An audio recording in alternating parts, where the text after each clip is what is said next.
god, what is that thing? Run away, run away, run away, run away, and yeah, that was the thing I was warning about you, last part. This is a major threat, and by god, that theme is incredibly creepy, but greetings, I'm Solidus-Skully, and welcome back to the Tormented Souls commentary.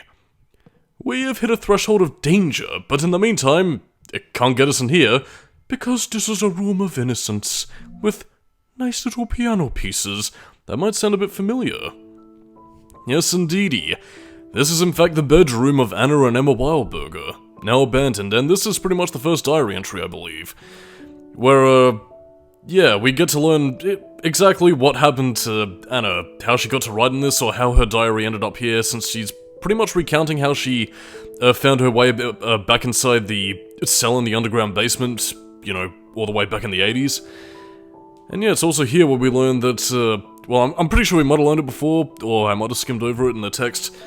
But yeah, the point is, Emma Wildberger fell off a bridge and died when they were trying to escape from, well, the Pollux sect of the cult. Oh, did I skip a chapter there? No, we're pretty much already aware of that at this point, but yeah. Emma Wildberger is seemingly dead, and Anna was thrown in prison, or was she? She might still be around here. Who knows? Although, then again, given the fact that there's now a monster running around, well, yeah, that just adds 10 layers of creepiness to the proceedings. But in the meantime, she's stuck in the cell, and else as Caroline, we have to rescue her from the darkness. And this room in and of itself is also a bit of an endgame goal, because as you can see, yes, we have some puzzle things here. The sun and the moon, opposites of the same day and night cycle. The moon reflects the light of the sun, and the sun hides from the moon.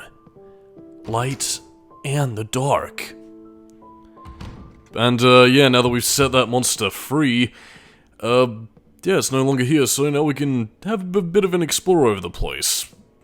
I'll talk about what that monster is a little bit later, but, yeah. William Wildberger's experiments. All for your viewing pleasure. Although, then again, I'm not really too sure what's meant to be William's experiments or, Bertram's, since, again, he was heavily involved in, you know, trying to get Maria heavily pregnant, so are some of these bodies William's, or are they his father Bertram's? I guess maybe it's a bit of both, since I guess, for the purpose of his experiments, William did co-opt his lab. Yeah, but again, it's quite curious to me to see who belongs to which, but in any case, this also gives us access to William Wildberger's office, so let's go off and meet the man who's responsible for a fair bit of this stuff. We don't know where he is at the moment, but yeah, nicely furnished place. A lot of Terminator ideas, as we would have seen in Resident Evil. We'll play a little record. Set the scene. Or not. That's for a later puzzle. Look at this impressive bust. Is that meant to be Bertram, or is that meant to be somebody else? I mean, it might be somebody famous, but that looks familiar. Oh well. All future puzzles to be solved, which eventually involves us going back into the mansion with that thing out there. Oh, the fire's been lit, so it seems somebody's still here. And was that the back of somebody I could see in that little chair? Oh yes, indeed, it is William Wildberger, he's here! Oh, and a can of WD-40. Wasn't that the name of the agent from the Naked Gun movies, I think? Whatever. Anyway, let's get some answers out of William. Oh! He'th been murdered! A murder most foul. So yeah, he died not too long ago. Curious. Anyway, this is pretty much his diary entry reading his last will and testament. To kind of summarize here, basically, William finally did find the cure to Maria's condition. He was able to cure her, but only for a short time to regain her senses, where she pretty much told him, well, what would have been painfully obvious, that, again, his daughters were taken by Maria's father Noah, and, well, one of them is missing. So, yeah, in the absence of everything else, William is pretty much spending his last days pretty much trying to find his daughters, except, oh dear, I have been poisoned! And, yeah, seems that Noah's not only still skulking around, but he's also poisoned his wine. So again, was it Noah who attacked the priest? Yes. Well, I mean, it did actually give me a bit of pause for thought, because, I mean, I was initially thinking that maybe Noah was meant to be that bizarre monster, but no, he is actually a real living dude, and he is still skulking around, so the answer isn't quite as cut and dry as we might think. Although first of all, a little joke here, the symptoms. He poisoned my wine. Can't go on describing symptoms any longer. Must write down. I mean, seriously, you would have thought for a... Well, then again, I suppose maybe it depends on the kind of poison, because, I mean, he possibly could have... like, stimulated the enzyme, maybe, if he had the right chemicals, although... I don't know. I lack the medicinal knowledge, and nor do I really have, medical experience, so I might just be talking out my old sweet spot there. But then again, I suppose maybe he couldn't get to any medicine in time, so whatever. I suppose maybe it could have been Nightshade. Who knows, really. But yeah, to talk about the monster again, actually I have no idea what the monster's actual name is. I suppose for the sake of giving it something to call, let's just call that naked, floating Danny DeVito creature the Tormented Soul. I mean, seriously, it looks like Danny DeVito's penguin. But yeah, basically, when you enter inside the penthouse, it's pretty much a point of no return, because in a similar vein to Mr. X or Nemesis, or I suppose even Lisa Trevor, to count on its Resident Evil influence, yeah, it's pretty much going to be skulking through the halls of the mansion, so, again, when you hear its theme, you know, when it goes,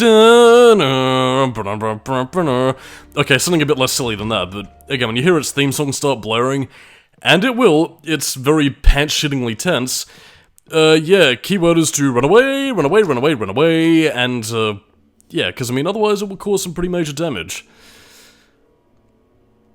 But yeah, I mean, and the reason why I said to pretty much complete everything that you need to beforehand is, well, it's mainly down to two specific things, the first of which being, wait a few seconds, and when it starts sneering towards you, yeah, and it's right behind us. But yeah, I mean, you really don't want to be worrying about this thing floating around and basically giving it all this, because again, much in the same vein as Elisa Trevor or Nemesis, it can't be killed, and yeah, it'll pretty much grab you in this little quick-time event sequence. And again, while it does have a few staggering animations to give you a chance to get away, yeah, you don't want to be wasting your ammunition and healing items on it, so yeah, just gone for it. I mean, again, that little trick, I mean, I wasn't trying to show off its attack animation. That was just my fault for playing with a creature and trying to give it the runaround, embarrass it, make it play Ring Around the Rosie, pocket full of posies, tissue a tissue, the Black Plague metaphor.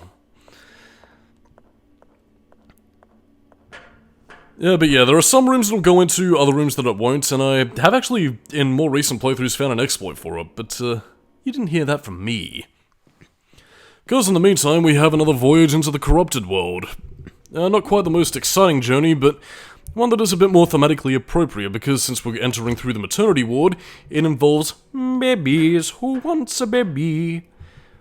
But again, since we're going through it again, enemies respawn, and they might be even more powerful. As you can see here with the bloody, Frankenwalker. But again, thanks to our electric cattle prod, it's no problem. So just give him 40 whacks with a wet noodle. Whew. Nice dodge. Carolyn. Okay, I take it back. Any praise for my gameplay has gone out the window, past Solidus-Skully. You suck. Wham.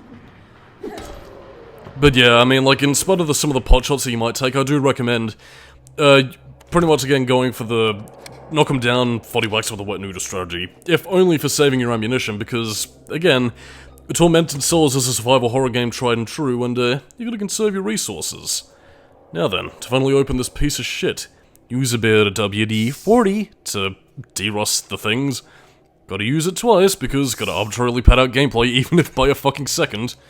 Oh, shocky dawns, we gotta pry it open with a hammer. Couldn't you have just used your hands, or the crowbar for that? Oh well. Anyway, this area is also rather significant because it has lots of screaming babies. Very creepy, and also scary for another reason, in that it can be quite annoying. Mother, where are you? I require feeding time and the poopy and the burping. I am a baby. I do not know why I have a French accent. Look, conjoined twins. Or is it conjoined or Siamese twins? I forget what's meant to be the correct pronunciation. Or unless, of course, it's just one of those things, like hillbillies being called sons of the soil. Yeah, whatever. The pufferfish was obviously not a good nanny. That is why the babies were crying. Mother, I do not like the pufferfish. Give him 40 whacks with the wet noodle. Oh no, you have been stabbed. Yeah, okay, that'll be enough of the cheesing surrender monkey accent. There you go. Crikey. But yeah, I mean, this is pretty much just used to access one hall to another. Again, you remember the locked door right next to the, well, the deathly painting? I think it might have been the one of the, crikey, what was the name of the, bloody, the incubus? No, not the incubus, something else. It was the demon that was there to reflect, sleep paralysis.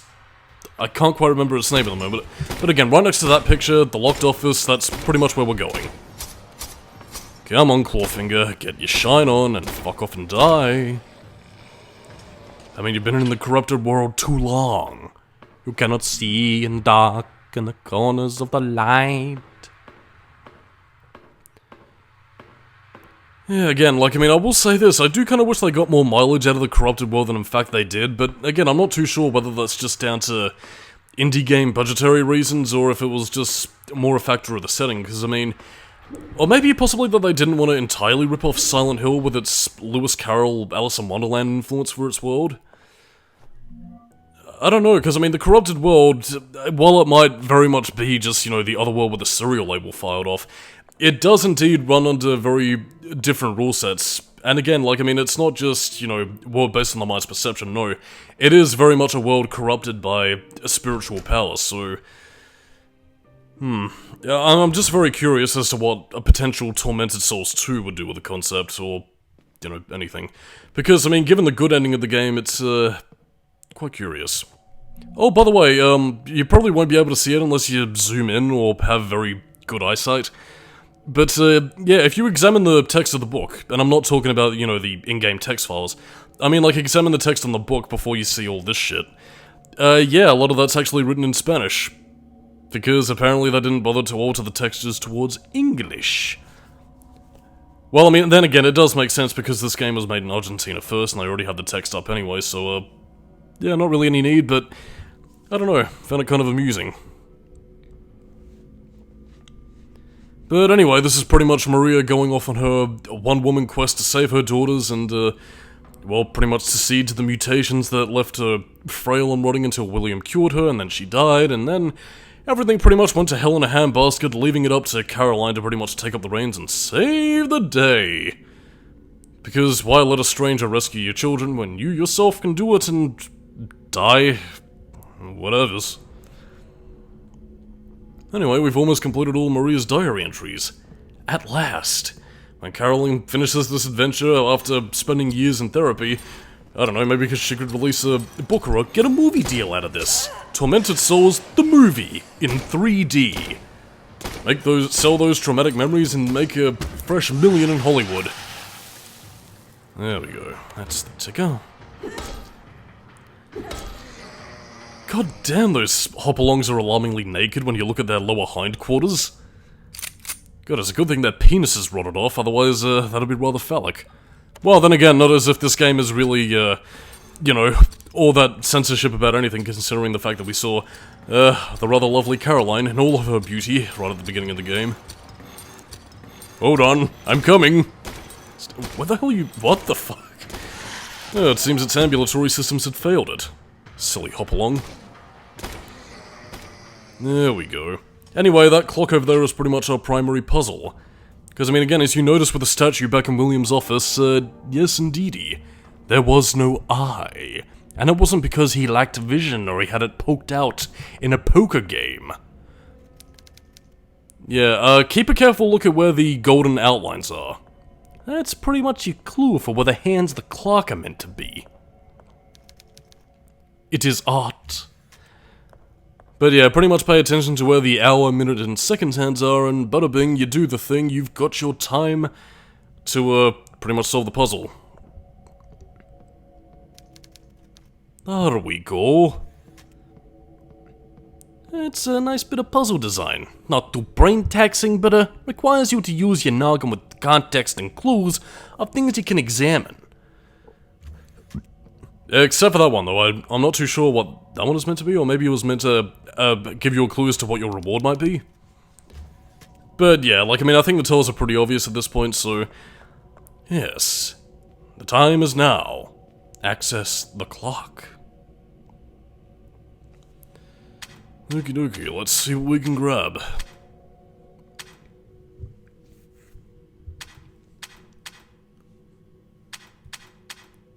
So yeah, unlike these... Well, I mean, I guess it could be a reference to the Silent Hill 2 puzzle with the Henry Mildred Scott thing, but yeah, quite different. Yeah, it's usually a bird, but instead it's a creepy hand.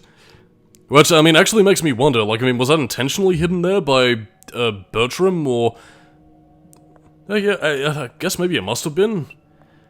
Because, I mean, given the fact that the cult... Oh, given what happened in William's childhood when he did discover the cult, rambling around... Well, when he discovered the cult and they discovered him, I guess maybe he would have taken steps to further hide his secret entrances? Although where William was beforehand was next to his mother's grave, so... who knows, really. I guess maybe extra security measures, or maybe William put it there himself in the aftermath, so that... I guess maybe he'd do a better job of hiding his, monstrosities a little bit better than his father did to him? I don't know. Because, I mean, again, when Emma and Anna were kids, like, I mean, they did pretty much have free reign of the mansion, so... Yeah, I can imagine they probably wouldn't want them to discover, you know, something unsightly, or getting lost in the morgue, or basement, or whatever. Although, then again, I would kind of assume that they probably would have had, you know, hospital staff looking out for them as well, on top of their regular duties, but... who knows, really. There we go. Now we have to deal with the creepiness again. Unless I'm mistaken. Which I don't think I am. Oh no, wait, I am mistaken. Because I can see the spike in audio, which pretty much gives me a good tell as to... Holy Mother of God! That was fucking scary. Yeah, to kind of talk about the exploit I was mentioning beforehand... Yeah. Wow, that was a... Okay, that was a that was a bit of an embarrassing death animation, you know, for knocking it down, but, yeah, the tell you can usually have is the music cue, if you want to know whether or not the Tormented Soul is in the room. Again, pretty much just, like, wait for 3 seconds for the music to start playing again. If you hear the dun-dun, I mean, assuming that, you know, the Tormented Soul isn't close to you, yeah, pretty much exit out of the room, come back in, and, yeah, it shouldn't be in there the second time you're through. So again, like, I mean, just, if you hear the music, exit the room, enter back in, and it shouldn't be there. The keyword being, I don't think so, because again, it might be, RNG, or it might be, you know, just, like a set pattern. Exit a room once, come back in, not there, enter and exit again, then it'll come back. Ugh. And also, to my knowledge, this Tormented Soul isn't a ghost. I mean, it might be able to fly, for some reason, but... no, it isn't able to phase through walls, I don't think. So, yeah, that's part of the reason why I think it shows up in some hallways, but not in others. I mean, you might be wondering why it isn't a ghost, given its supernatural abilities, but there is a reason for that. And we shall see soon. Coming soon to the DVD near you. Oh, see, look. Everybody's so tense. Even the knights are shaking. But anyway, let's get some puzzles solved. The first of which being, the eye, because you can't do anything without it. The all-seeing eye. To the Batcave, old chum! Oh, except no, not to the Batcave just yet. Yeah, this is where the record puzzle comes in. Listen to the beat.